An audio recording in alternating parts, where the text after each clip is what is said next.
আমরা মানি hot এসকুলেন্ট cutting করতেছি। গাছ বড় বড় টেল নিয়ে কাটিং করতেছি কলম করার জন্য। মানি হট এসকুলেন্ট কাটিং করতেছি।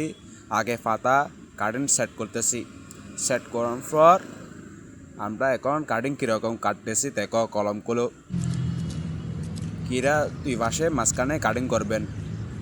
আগে পাতা সেট করে কাটিং করবেন, ছোটো ছোটো করে কাটিং করে রাখবেন। এখন কাটিং শেষ হয়েছে প্যাকেট করবো। আগে মেডি কাটা করে সোজা গাছ লুকিয়ে দিবেন আস্তে করে।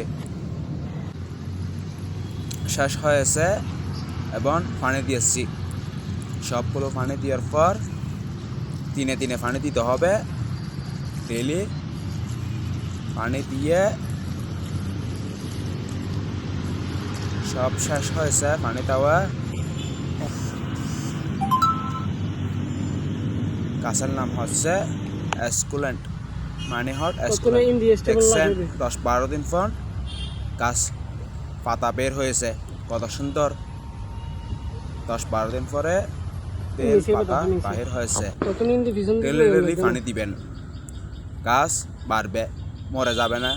যতক্ষণ পানি দিবেন ততক্ষণ গাছ বাঁচবে।